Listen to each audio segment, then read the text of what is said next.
আসসালামু আলাইকুম সবাইকে। আশা করি সবাই ভালো আছেন। আলহামদুলিল্লাহ আমিও ভালো আছি। আমি তো আজকে হাতে মাখায় একটা মাছ রান্না করব, ভাবলাম যে ওটাই আজকে আপনাদের সঙ্গে শেয়ার করি। অথচ অনেকজনে অনেকভাবে অনেক কিছু রান্না করে, যার যেমন সামর্থ্য। আমি মনে করি সে সেভাবে রান্না করলেই সবচেয়ে বেশি ভালো হয়। আমার 2 টাকা ইনকাম, 4 টাকা যদি আমি খেতে চাই তাহলে তো হবে না। তার জন্য আমি আমার স্বামী রোজগার যতটুক আমি অতটুক খাওয়ার চেষ্টা করি।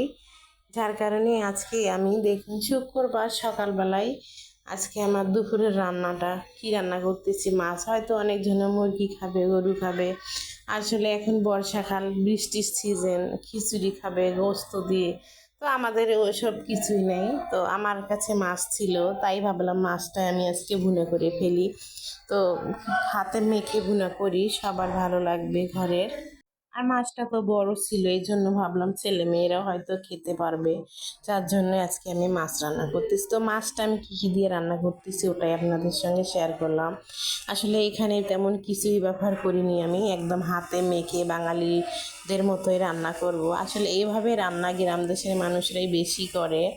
যার কারণে মনে করেন সব কিছু টাটকা টাটকা পায়, সব কিছু একসঙ্গে ওরা বাটায় বেটে তারপর রান্না করে, খুবই ভালো লাগে খেতে।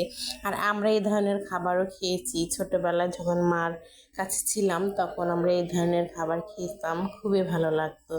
আর এরকম একটু বড় মাছ এভাবে রান্না করলে ভালোই লাগে, এত খারাপ লাগে না। তো তাই আমি ওটাই আজকে মনে করে ভাবলাম যে এটা রান্না করি, খুব ভালো লাগবে। আর এখন এত বৃষ্টি যে বাড়ি থেকে বাইর হয়ে যাচ্ছে না, রাস্তাঘাটে পানি দিয়ে একদম ভরে গেছে। তো আমার আবার একটু ঠান্ডার সমস্যা, এজন্য আর আমি বাইর হতে পারিনি। আর আমার ছেলে মেয়ের বাবার তো অফিস থাকছিল, ও অফিসে গেছে, যে আমাকে আর বাজার করে দেওয়ার মতো লোক নাই। যার কারণে আমাকে যা ছিল আমি তাই রান্না করব, এটাই বললাম আগেও। তো আজকে আমি এটাই রান্না করতেছি। তো আমার রান্নাটা দেখে দেখবো কার কার ভালো লাগে, সে অবশ্যই কিন্তু কমেন্টে আমাকে লিখবেন যে আমার রান্নাটা কেমন হয়েছে। আর আমি যেখানে মাছের পানিটা দিয়েছি একদম হাত ধুয়ে একবারে আমি পানি দিয়েছি, দিয়ে এই পানিটা শুকাই আমি আস্তে আস্তে। শুকার পরে আমি নামিয়ে ফেলবো। তো নামার আগে আমি এই যে ফ্রোজেন ধনেপাতাও দিয়ে দিচ্ছি, কারণ ধনেপাতা না দিলে ভালো লাগে না এই কষা মাছটা। যার কারণে আমার কাছে ছিল ধনেপাতা, ওটাই দিয়ে দিয়েছি।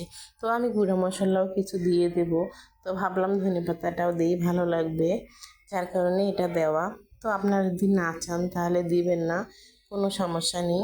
দিলে ভালো লাগবে, না দিলে হয়তো অন্যরকম টেস্ট হবে, এটাই আর কি। তো এই তো এখন কিন্তু আমার হয়ে গেছে তরকারিটা। এখন শুধু আমি একটু গুঁড়া মশলা দিয়ে কিছুক্ষণ জাল করে কিন্তু নামিয়ে ফেলবো। নামিয়ে ফেলে আপনাদেরকে দেখিয়ে দেবো কিভাবে আমি রান্নাটা শেষ করলাম। তো এই তো গুঁড়া মশলা আমি এখন দিয়েই দিচ্ছি। তো একটু জাল করে নেব, জাল করে নিয়ে তারপরে আমি নামাবো। তো অবশ্যই যদি ভালো লাগে লাইক কমেন্ট শেয়ার করতে ভুলবেন না। তো রান্নাটা আমার কমপ্লিট হয়ে গেছে। সবাই ভালো থাকবেন, আমার জন্য দোয়া করবেন, আমি আপনাদের জন্য দোয়া করবো। আমরা সবাই যেন পৃথিবীর উপরে ভালো থাকি। আল্লাহ হাফিজ সবাইকে।